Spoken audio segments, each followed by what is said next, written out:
Okay. Okay, so hello again, Leonard. Thank you for joining us.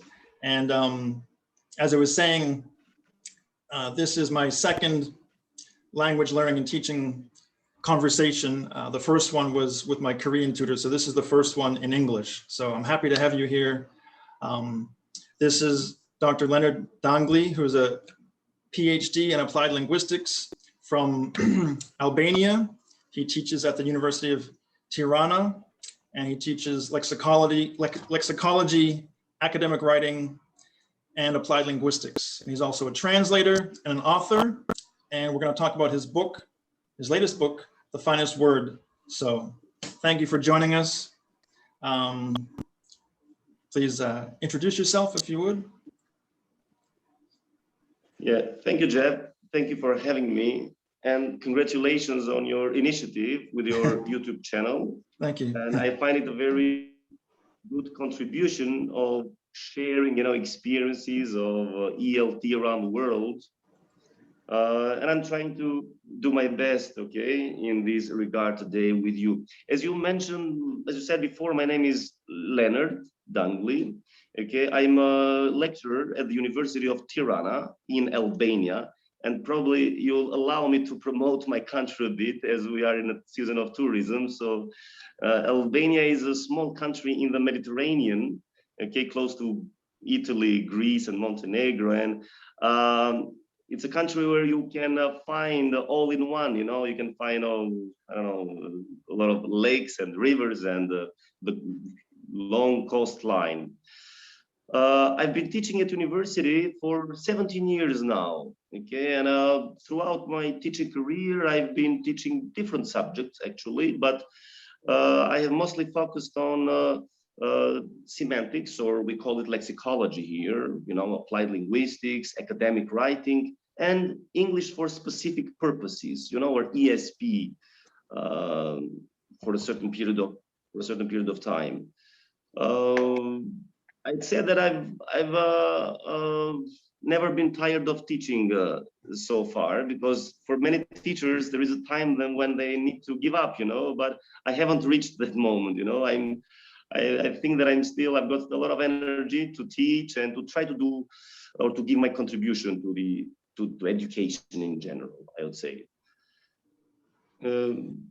Okay, then when it comes to my daily activities, usually my time or my day is divided into teaching at university, and then in the afternoon, where in addition to my family, I spend most of the time reading and writing. Wow. Reading and writing, but probably we'll discuss this later on. Okay. Okay. So briefly, for anyone who isn't familiar with the field, how would you describe applied linguistics? Well, actually, applied linguistics is mostly a field of study, a discipline. It's too broad and it's new, let's say. It's not like lexicology, which is traditional, syntax, morphology. So here we mostly focus on how language is practically, applied in several other disciplines. For example, we mostly pay attention to language and teaching. So what are the main errors, that learners of English as a foreign language, for example, like the students in Albania, make when they learn a language? For example, I've noticed that a very typical error of Albanian students is what we call transfer. They, at the beginning especially, they transfer their knowledge of Albanian into English. And they come up with some, strange phrases, or tendencies, or word-for-word translations. I make a joke with my students, because when I ask them to write an essay, whatever, or a paragraph, and when at the end, at the bottom of the page, they write worked by, name, surname, worked by, because in Albanian we use that, if we translate it literally. but I don't think that's natural in English to say worked No. by Leonard or worked by Jeff. You know, we can say Oh, prepared by or written by student, but they do it. You know, and there are several of these uh, errors which are committed in some way automatically, you know, unconsciously because of interference of mother tongue. But as I told you before, I mostly focus on vocabulary. Okay, that has been my main concern. So we study at university, we study the different aspects of English vocabulary, including its etymology, you know. We focus on synonyms, antonyms, homonyms, borrowings, etc., which are numerous, by the way, because there is a misconception here that English has only given, you know, has only lent words to other countries, which is true. But if we analyze English, we see that most of its words are not English, right? Okay. And for definitely. French speakers, for example, as I am, I speak French too. There are so many, okay, similar words, both in French and English, or Latin, Greek, and as we know, English has borrowed words from over 120 languages, you know, for various Definitely. reasons. Yeah, for various reasons. Uh, Yeah, okay, go ahead. yeah, Jeff, yeah. I was going to say, you were talking about language transfer, interference, and an example as far as Koreans are concerned, since I'm teaching here in Korea, is how in English, when we're talking about things in general, we use plurals. I like to read books, I like to watch movies, whereas Koreans, well, they don't have plurals really. Well, it's a little bit different, but so they'll say things like, I like to read book, I like to watch a movie, or what is your hobby? So that's an example of one of their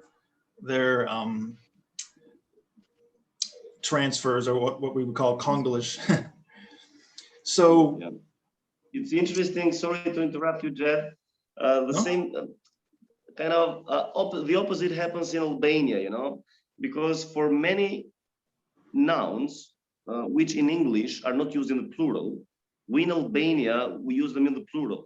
And almost, I don't know, almost all speakers of English in Albania, they would say informations, you know, informations, which actually in English, this is grammatically incorrect. We don't say three informations, but we say he gave me three pieces of information. Yeah, it's uncountable. Yeah, uncountable. Or many speakers here would say advices. He gave me three advices instead of three pieces of advice, or three breads, you know, instead of Right. three loaves of bread, or furnitures instead of pieces of furniture. Although, by the way, I mentioned the word information, but David Crystal, he's a really nice linguist, professor in the UK. He says that the word informations was correct in English time ago. He has found some books where it was used informations. But then with the standardization of English language, it was considered incorrect. So now it's incorrect to say informations, although it used to be correct in English time ago. And Professor David says that maybe in the future, the English language will have to accept informations again, because everybody in the world, you know, says informations by mistake. So because of this international pressure, maybe the English will have to take back informations as it used to be, according to him. Yeah, that's interesting. That could be. So I wanted to ask you about your own English learning experience and how that's affected your work as a teacher, as a professor. Yeah. Now you're taking me back in 2000. You know, I started university in 2000 and graduated in 2004. And at that time, it was, I would say, much more difficult for us to be exposed to the English language. So what we had at that time, especially in Albania, you know, was only one book in front of us, no internet, you know, no YouTube, as you already know, no other social media. So the only exposure was some tape recorder cassettes, the old cassettes that we use. So we listened to the cassettes. We had only the book and the teacher. That's it. Okay, so we didn't have this opportunity that I have with you now, for example, to talk to you in English, and then you share our video on YouTube. So anyways, a bit later, what I found useful was BBC Radio. I forgot that. Yes, we also had this powerful tool. Okay. As a student, I remember listening to the BBC Radio almost every single night. Okay, every single night I used to listen to BBC. And probably if you had interviewed me 17, 18 years ago, I'm sure I would have sounded more British, because that was my only listening exposure. Probably now I've changed a bit, I've switched a bit to American, or I don't know, because of watching films and talking to you, from the USA. Yeah. And but this was true for the students of my generation. But nowadays, my students, 99% of them have an American accent. That's natural, because American English is present, on TV, Hollywood and such things. The internet language, is mostly American. And I see that their speaking skills are much better than mine when I was a student. Wow. Because, yeah, as I told you, we didn't have many resources at our disposal. We had to read the book. I was very good at vocabulary. I was very good at grammar. But at that time, okay, I'm going back around 20 years ago, I was not as good as my students now at speaking skills, at speaking or even listening, because they have listened to so many resources nowadays. I only have that, those cassettes and probably a bit of BBC, so it was a bit more challenging, it was a bit more challenging. And what I noticed was that when we graduated, when students graduated for English, they had a good foundation of grammar and probably of vocabulary, because they wrote down words, using a pen and paper that we had. But when it came to real life communication, we lacked fluency. We lacked fluency because of a lack of experience and lack of resources. But nowadays, young people, young students, let's say 18 years of age, because when they come to university, they are 18, they are good at speaking. Okay, they are good at speaking, they are good at listening, but because of being satisfied with this good speaking performance or listening performance, they have difficulty at their vocabulary, because they are, let's say, satisfied with that basic vocabulary they may get through TV, or songs or whatever, films, and writing skills. Okay, and that was one source of motivation for the book, which is behind you in the background. Okay, because I thought, okay, my students speak really fluently, because they can chat, with people from abroad, and they have many opportunities. They go on exchange programs, etc. They can listen. They're very good at listening because they have so many YouTube channels. They listen to songs, watch movies, etc. So they have this possibility to autonomously develop these two skills. I don't need to switch on a TV at class, and show them a film. Sometimes our teachers used to do it before, because they can do it at home. I don't need probably, okay, to do it, to switch on the mobile phone and show them something, because they can do it. But I noticed that when it came to writing essays or any piece of writing, they had quite a lot of difficulty. And I remember one day a student of mine had taken the IELTS exam, the International English Language Testing System, IELTS exam, which is mostly taken by Albanian students either for study purposes in the UK or Australia, or immigration purposes. And Okay. the student told me that he had done well at listening and reading, whatever, and speaking, but he had done not very well at writing. Okay, and then when he showed me, okay, what he had written, he told me the essay, he recreated the essay. I noticed that in addition to grammatical deficiencies, his vocabulary was poor, I would say. Okay, he had repeated words time and again. Um, he didn't use a very advanced vocabulary. Okay, and that made me think that probably we need to find a way so that speakers of English as a foreign language or second language, whatever, should explore the full potential of the English language, because in my opinion, English is a really rich language. You know, if we dive, let's say, into a dictionary of English language, you see a myriad, you know, of words which can express even details, you know, of feelings or places or any kind of description that you'd like to make, you know. But unfortunately, those words just slip in the dictionary, you know, and are never actually used. And what's the use then of rich vocabulary where it is not applied in everyday language or in context where it's necessary, like writing an academic essay? Okay, well, I'm not saying that we should use advanced vocabulary when having a coffee with a friend in a bar. Of course, we're going to use the language there.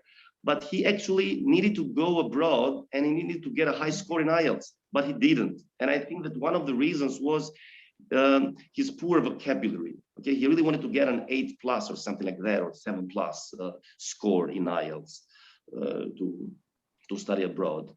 So, and another reason is that I completed my PhD in English synonyms. And that was the time, yeah, when I myself found out that, well, English is richer than I thought. Although I had an idea since I was a student that English is rich, you know, and there are many words.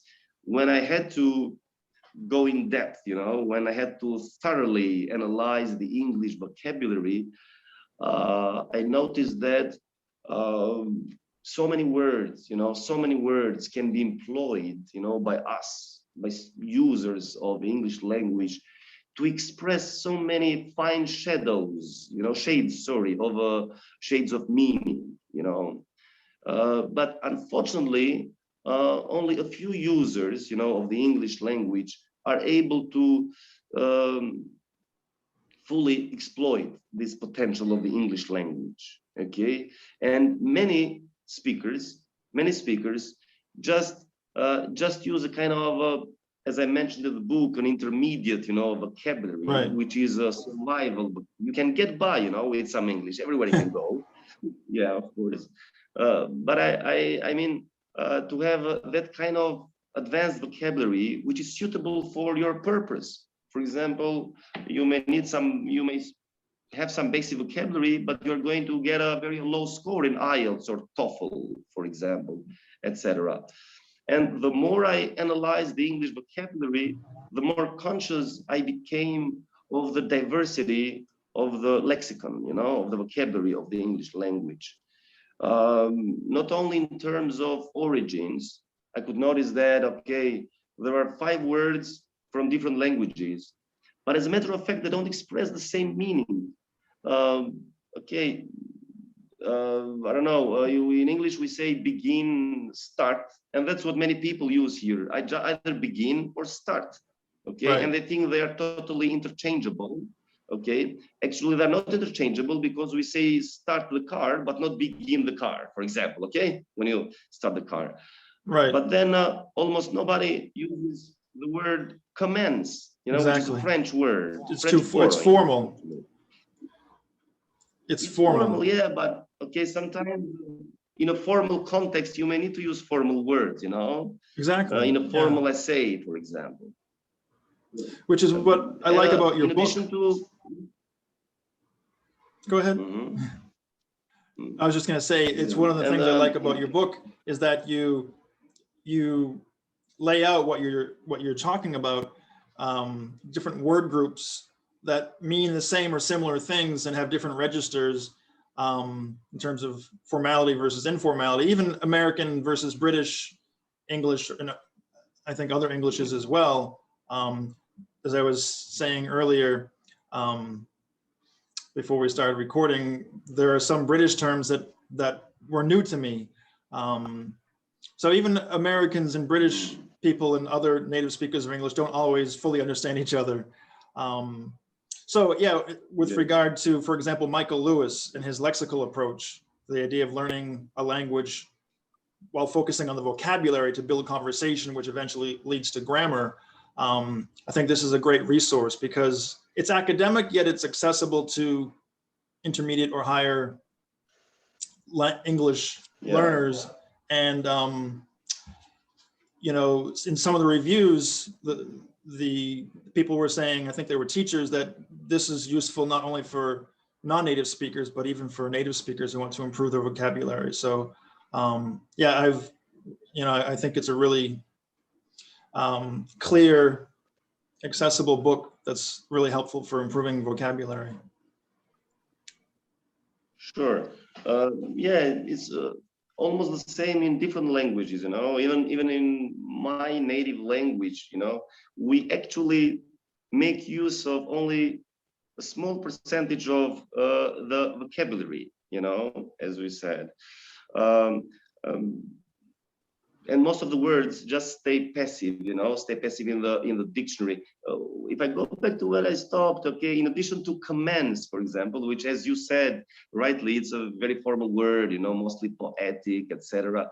But then, if we're not happy with that, we can also add initiate, you know, to initiate the process, which is also formal and borrowed from Latin language as well. And then, of course, we have to set off, you know, to kick off for the match, etc., etc. So the problem is that, for example, we use some words, we think that we know the meaning, but we overgeneralize the meaning. For example, when we want to refer to something positive or good, we think that wonderful, fantastic, great, magnificent, exquisite, whatever is the same. But actually, as one author points out, be carefully said, wonderful and fantastic are not the same. Don't use them just as they come, because fantastic relates to fantasy, you know, while wonderful relates to wonder, to the idea of surprise and wonder, etc. So they are, if we pay attention to words, they have these very fine shades of meaning, okay, which as professional users of a language, we may carefully detect these fine shades of meaning and use them in the right context. But the problem is that we consider words as a bunch or a group of words which express the same thing, and probably those dictionaries called thesauruses, you know, or thesauri, the plural, they just list 20 synonyms below the word, right? So the entry word and then 20 synonyms. And probably people by mistake believe that they are interchangeable because they give good and then they give fantastic, wonderful, great, positive, etc. But well, that's not true. That's why I try to do something different, not just list synonyms, because that's easy. And there are actually many available resources which just list synonyms. But let's be careful, because they are not synonyms in the sense of interchangeable words. In those thesauri, begin and start are synonyms, of course, but as I mentioned before, we say to start a car but not begin a car, etc., etc. Or say finish and complete, they seem synonyms, yes, but finish can be followed by can or cannot be followed by an object. For example, have you finished, you know, but we cannot say have you completed. We can say have you completed something, you know. So there are also collocational differences, not just meaning. In my opinion, meaning is not just the reference, you know, the referential thing. It's a connotation, it's, you know, shades of meaning and etc. etc.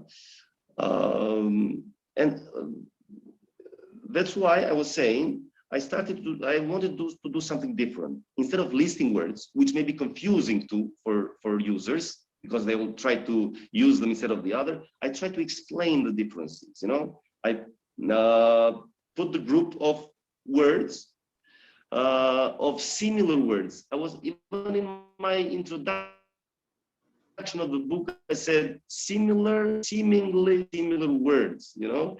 Not all of them are synonyms in the traditional sense of the word. So sometimes they're confusing, misleading words, you know. And then after providing the group of words, I try to explain the differences in my own words so that users of those words, or actually of my book, for those who decide to use my book, are pretty clear, you know, when they use one word, which should be used in a formal register, okay, and another word which is used in an informal register or slang or whatever. They may use kick-off, you know, for the football, but then they cannot use kick-off in a formal essay, for example, you know, etc., etc. Dialectal differences, I try to pay attention to dialectal differences too, which is valid both for speakers of English as a foreign language, because sometimes they are confused. They usually watch films, which are mostly in American English, right? But Right. when I tell them a word in the classroom, they say, "No, teacher, I think that's another word. I don't know that word. I heard this thing." And then I tell them, "Okay, you're right. I'm right. I mentioned a British English word, okay, and you just mentioned an American English word." And the same thing happens with pronunciation, you know. So when a student says dilemma, or I say dilemma, or director and director, we are both right, you know. One is using a British English pronunciation, and another one is using American English pronunciation. Yeah, but where I'm to from. conclude about my book. No, go ahead. No, go ahead. Yeah, that was my main idea, okay, to not just list, but to clearly describe, okay, differences between words, so that we as users don't make the mistake of blurring in some way, you know, the meaning, or grouping words and then using words by mistake. Sometimes I would say by mistake, even in terms of connotation. By the way, when I say I personally, I consider the error or the mistake a wonderful teaching tool. Okay, I'm not against mistakes, because you probably agree with me, Jeff, that mistakes are an unavoidable part of the learning process, and good teachers, skilled teachers, can make use of mistakes, okay, to better learn things, okay, or language or whatever. I never punish, of course, in quotes, mistakes, but I use the mistake to generalize and to discuss the mistake in a positive way, you know, etc., etc., so that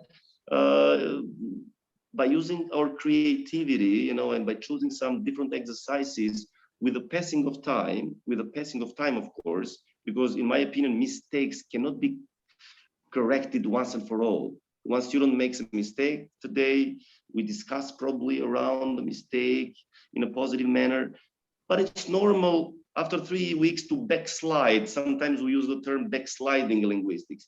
He may make a similar mistake again. That's normal. Probably after 1 month, she will make the mistake again. That's good news, you know, because it means we're getting back to it. And even probably after 3 months, we'll... Even native speakers make mistakes. Even teachers make mistakes. So sure. It's perfectly normal and acceptable and necessary. I think you were getting at necessary for the language learning process. Yeah, that's what I told you. It's a wonderful teaching tool, you know, the mistake.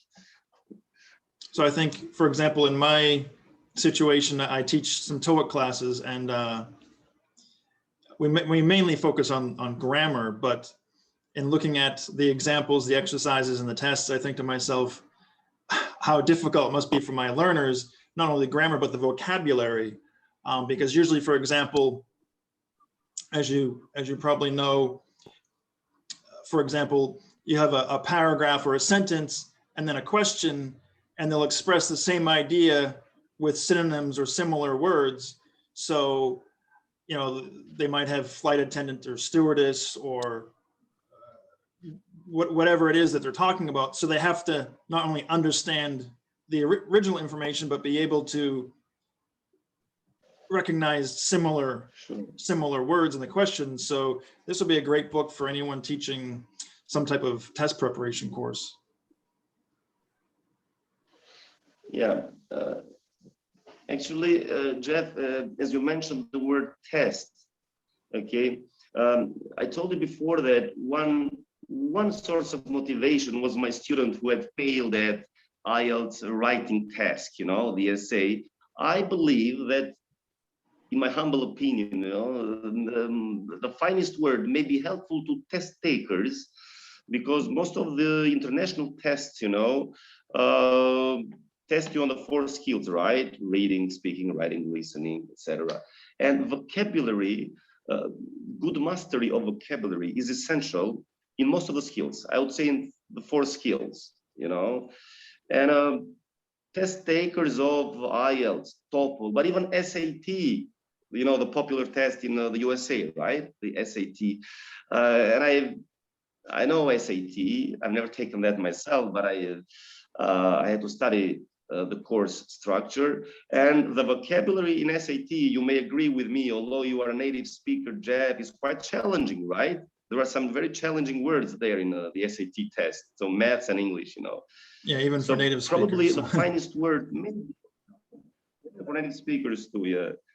For me, I've been teaching, as I told you, for 17 years, but of course there were new words to me there in the SAT test when I had a look. Yeah, I could definitely see this being helpful for test takers in general. For even native speakers, yeah, taking tests such as the SAT, definitely. And I wanted to ask you, since I don't really know anything about the Albanian language, I'm familiar with other languages like Spanish and Portuguese, etc. But what are some of the differences between English and Albanian, and what are some of the challenges for Albanians learning English or vice versa, foreigners learning Albanian? Yeah. Okay. Thank you for asking that question. Albanian is a very old language. Okay, if you know, and let's say Albanian is a separate branch. You know, it's not like French, Spanish, Italian, Portuguese, or Romanian, whose mother is Latin. You know, okay, but Albanian, you know, there has no sister languages. You know, or English, for example, has. You know, because as we know, English belongs to the Germanic family of languages. I know a bit Swedish, for example, and I see so many similarities between Swedish and English. Bread and bread, for example, or German, Dutch, Norwegian, you know, and Danish. These are Germanic languages, so there is a family, you know. But Albanian, you know, is an only child. Okay, it's Albanian, Illyrian. Okay, it's like I think Albanian and probably Armenian are in the Indo-European languages, you know. They have no brothers and sisters. So that's historically tested. It's a very old language. But when it comes to learners of Albanian, I guess that its grammar is, in my opinion, is much more difficult than English language. You know, for example, verbs. We know that in English, we just need to put an E or ES in the third person singular, you know, with some exceptions, of course. But in Albanian, okay, all persons change, the verb changes, you know, in all persons. The tense system, yeah, so it's like French, you know, even in French, verbs change in all persons. You know, in my opinion, French verb system is more difficult than the English one. I speak French too, by the way. I've been studying French all my life, you know, from 5th grade. It was my first language, by the way. When I started learning a foreign language, it was French. I was, I don't know, 10 years old or something like that.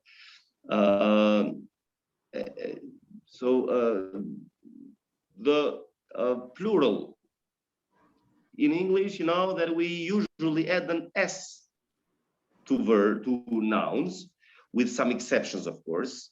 And the exception usually applies to Latin plurals, you know, phenomenon in singular, phenomena, not phenomenons, but phenomena in plural, etc. But in the majority of nouns, we know that we just put an S or ES or whatever. But in English, or in Albanian, it changes from word to word, you know? So you need to remember the plural of each word. There is no such simple rule as add an S. But when it comes to reading the language, I think it's easier than English, because Albanian is what we say in linguistics is a phonetic language. We read letters as they are. You know, we just need to learn the alphabet. We need to learn how letters are pronounced, and then we can easily read the language, which is not true for English. No. You know, because as we know in English, yeah, so two O's can be read either U, like cook, C-O-O-K, or O, door, D-O-O-R, or even A, like flood, F-L-O-O-D, you know, right? Or even O, I think, brooch, you know, there's R-O-O-C-H. There's a Korean American actress. Her name is Moon Bloodgood. So she has 3 double O's and they're all pronounced differently. Yeah. And that's a, yeah. So when it comes to pronunciation, I think Albanian, that's the only easy part of Albanian, you know, speaking it or reading, let's say, Albanian, because of being a phonetic language. Whereas in English, my students, or even me when I was a student, you know, I had difficulty in pronouncing words because of these irregularities, right? So moon and blood, you know, O and I, such things. So, or we say mobile phone, you know, mobile, or even mobile in American, I guess, but we say automobile, not automobile, right? So, by the way, everybody thinks it's automobile, you know, or we say expertise, but not expertise, you know, although it's standardized.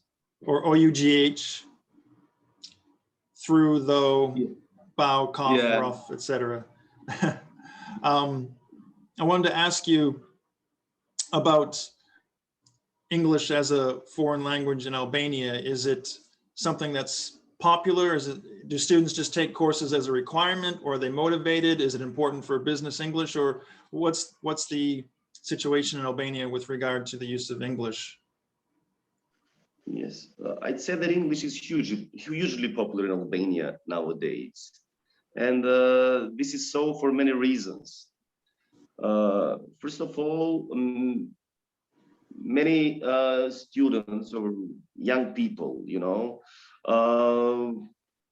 regard English as a tool, you know, for their later success in life. One path to success is education, and many Albanian young people would like to be educated abroad. So if they wish to go to the UK or the USA or any other speaking country, you know, they need to, first of all, take those tests that I told you before, TOEFL, IELTS, before they are admitted to a university, and they need to work hard with English before taking the test. Secondly, even in the Albanian high school system, you know, English is a required subject, which I guess is also true in Korea, because I know that in Korea, English learning, you know, is really important, right? Because of having a kind of exam at the end of high school, as far as I know, of course, you know it better. Yeah, there's the TOEIC exam, which university students take, which in some cases is important for getting hired for jobs even here in Korea. The test of English for international communication. Okay. Yeah. Secondly, Albania, you know, as I told you before, is a beautiful country, and a lot of tourists, okay, come here. So speaking English is also an opportunity for young people in particular, you know, to be employed, or I don't know, to start their own travel agencies, etc. So it's a communication tool which helps them in employment as well. Okay.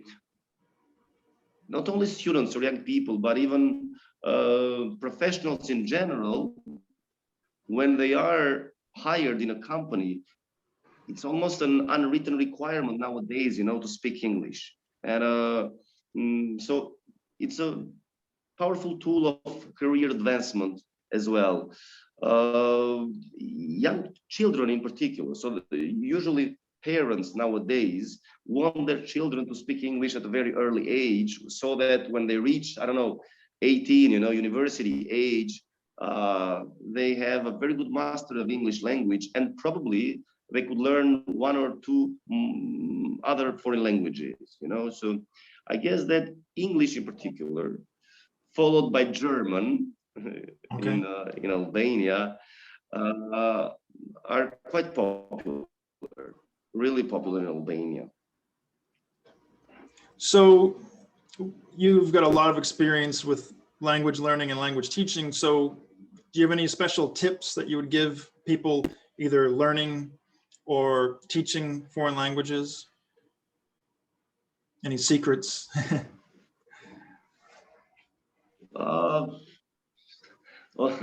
by the way, you mentioned the word secrets, and you reminded me of another book I published called Secrets Yes. of English Pronunciation, you know. Okay. Tell us about that. Probably there are no more secrets. Yeah. Okay.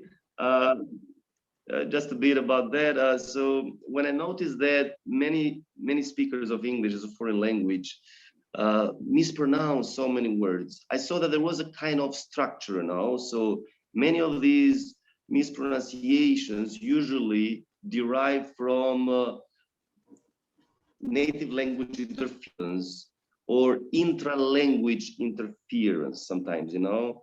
For example, when we first start learning English, we come across the verb compare, you know, compare. But later on, we may come across the adjective comparable, you know, comparable, to compare and comparable. But many speakers pronounce it comparable because of analogy with the verb, you know. So it's compare, then it must be comparable, not comparable. Or we first learn some words ending in ISE, you know, standardize, modernize, etc. And then we end up saying expertise, you know, expertise, which is wrong. We say expertise, you know, expertise. Or we say mobile phone, and then we say automobile, not automobile, etc., etc. So I'm doing some research. I came up with almost 1,000 commonly mispronounced words, mispronounced not only by Albanians, but by speakers of English as a foreign language in general, because I tested them with some students from France and Italy, you know, and they made some similar mistakes, you know, because of these intralingual comparison. Of course, I analyze and explain the differences too. Okay, so that was about the secrets of pronunciation, but you asked me about secrets of or actually tips about learners and teachers, right? Well, right. I believe that when it comes to teachers, our roles have changed a bit from the roles of our teachers, you know, the roles of teachers of 30, 40, 50 years ago, because at that time, in some way, the teacher was the only resource, right? teacher was the source of knowledge and of information. So we had only one book and the teacher who could share his knowledge. Nowadays, we should be adapted to this new reality. So we are the teacher, there is the student, and then we have a multitude of resources which can be equally used both by us and the students. So a teacher can purchase a book on Amazon, and the student can do it too. A teacher can watch Jeff Buck's YouTube videos, and the student can watch your videos. You can benefit from your videos. So probably now we should be more creative. Okay, be more creative in our teaching. We should delegate in some way, if I could use this word. Okay, the learning to the students, and we should develop, in my opinion, the sense of learner autonomy even more. Exactly. So learner autonomy, I stress out this element time and again with my students. Okay, I say, okay, I can guide you. Okay, I can create activities. Of course, we are necessary. We teachers should not be dismissed. We are still necessary in the classroom, because our roles have changed. That's the idea. So by asking students, to cooperate, to do projects, to use those resources in a more productive way. For example, there is a kind of negative attitude towards social media, right? That young people waste time on social media, they profit nothing, etc. I think that we as teachers can make use of social media for educational purposes. So I tell my students sometimes, do you have a Facebook account? Yes, we do. Okay, then we should not use it just to make comments, about the photos of your friend, count the comments of our friends and then be happy or unhappy about it, or the likes and etc. But we may start a discussion in English about a certain idea that somebody posts there, and then we can practice English, and we can create a lot of activities, even by using Facebook or Instagram, in particular YouTube. Okay, Jeff, and you know it better since you have your own YouTube channel now. So we cannot ban, we cannot ban things which may have some negative effects. Our task now is to better manage these tools. It's like automobiles. We know there are accidents, people die, from using cars. But should we ban all cars now? No, we can't. Or it's like swimming. People have drowned, people die because of swimming. But should we ban swimming? No. We should become better swimmers. We should, I don't know, wear some rescuing materials, whatever. But yeah, that's the idea. Whereas when it comes to learners, I believe that by being creative enough and by using this multitude of resources they have, which I didn't have or my teachers didn't have, and by bearing in mind that everything needs practice, it's not just a matter of watching a film and that's it, we need to combine all these skills, we watch a film, but then we write down some new words, okay, then I don't know, we write some words, we can paste them on the wall for some days, because those words are destined to disappear after a few days. They are part of the passive vocabulary, and if not used, they'll just vanish. Right. That's what happens with many people. They learn a word, but they make no effort to transform that word into active vocabulary, not just passive vocabulary. What I said before, sleeping somewhere, either in our mind or in the dictionary. And I wanted to wake up those words with the finest word, not just let them sleep, etc. So no matter how much you use these resources, still I believe that it needs strong will, and effort on the part of learners. But by combining all these possibilities, many textbooks, okay, which are easily available nowadays, many online resources, and I am a witness to the usefulness of online resources. As I told you, I speak some Swedish, you know, and actually I found a very interesting YouTube channel when I could practice Swedish. The same happened with French. Okay, there are so many online resources where you can improve, you know, self-improve a language. But to be successful, okay, you know, let's say in a more comprehensive, you know, all-inclusive way, the cooperation of teachers and students is essential, because the teacher, by acting as a creative guide, you know, and a coach. Sorry, Jeff, can you hear me? I can hear you. Yeah. Yeah, there was a short interruption. It's okay. Just a second. I think we're fine on this end. You're still recording. Okay, now I can hear you. Okay. I can hear you. By having this close cooperation between teachers and students, and by applying what I tried to explain before, I believe that the output will be positive. So, adapting to this new reality and making use of the possibilities provided by this new reality, including technology. Yeah, definitely. Yeah, I believe in what you were saying about learner autonomy. That's why I believe in language teaching being more of an approach similar to coaching. So let's take a few minutes before we finish to go back to your books. So we've talked about The Finest Word and The Secrets of English Pronunciation. You also have a business English book. So what else do you want to tell us about your books? And I'm going to include the Amazon link in the description below the video. But if you have any other links you want to tell us about, please do so to contact you or to buy your books. Yeah, okay, thank you, Jeff.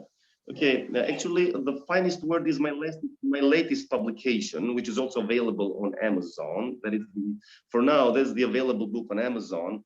But two other books I have published include one, The Secrets of English Pronunciation, which I mentioned before, and which will be available on Amazon shortly. Okay, it's not available now, but I'm just preparing it for publishing on Amazon. Another book I published here is called Business English. You know, I've been teaching at the Faculty of Economics. I've been teaching the subject of ESP, you know, English for special purposes, so business English for many years. And then I had to read a lot myself, you know, about business terminology and stuff. And then I came up with this business English book where I integrate, you know, business vocabulary, speaking activities, some grammar, okay? And I pay attention to some aspects of language which are necessary for the business world, such as interviewing, you know, language or conversations, writing letters, you know. Nowadays, almost everybody has had or will have in the future to write a letter of application, you know, or a cover letter, or of course a CV, etc. And most of us either have or will in the future give a job interview, you know. And as we know, first impressions count. Okay, it depends. Sometimes count, sometimes don't count. But I believe in the power of language anyway. We like it or not, I believe in the power of language. And sometimes, especially at the beginning, the language we use, creates a first image, you know, creates a first image. Of course, I'm speaking about using the language in a productive way and in an efficient way. I'm not saying that we should use language for manipulative reasons, you know, to look better or etc. But sometimes poor language, yeah, you know, poor language expresses poor thoughts, you know, because you may have something in your mind, but by having a very poor vocabulary, you don't really know how to express your ideas better. You don't know how to express the right idea, and you may be either misunderstood or not understood at all by their interlocutor, you know, the person you are talking to. So that's why I believe that the richer our language, the richer or the more diverse our vocabulary, the better our ideas are expressed and probably welcomed by the other. After all, language is part of our identity, you know, okay? I think it's one of the most powerful aspects of our personal identity. Okay, we have our name, surname, you know, physical characteristics, blood type or blood group, as I mentioned in the book. And then it's language. The language you use, okay, is very salient, you know, or powerful aspect of our personal identity. And I believe that we should do our best, bit by bit, okay, with patience, because everything needs time, you know, even enriching or advancing your vocabulary needs time, of course. We should do our best to improve our language, our vocabulary, our grammatical structures, whatever, not just the vocabulary anyway. It's like everything else in life, right? So we should do our best to improve, to develop, to grow ourselves, you know, in all the aspects of life. But I'm not going to coach you on motivation or something like that. I'm just going to coach you on vocabulary, you know. So I think we should grow step by step with patience, okay, when it comes to the language. And in this case, okay, we help, okay, others have a clear idea of our identity as well. So mostly these are my main publications, although I'm on the way, but let's keep it a secret, as you used the word secret before.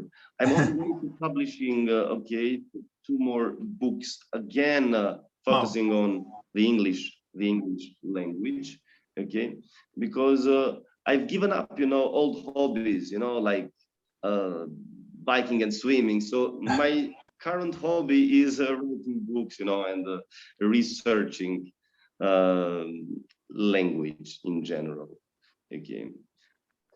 Okay, Jeff. Well, thank you, Leonard. Again, it's The Finest Word by Leonard Danglli, a professor at the University of Tirana in Albania. So, Leonard, thank you very much for all you've shared with us today. I've learned a lot. I enjoyed talking with you, and the link for this book will be below. And good luck on your future books. Thank you very much.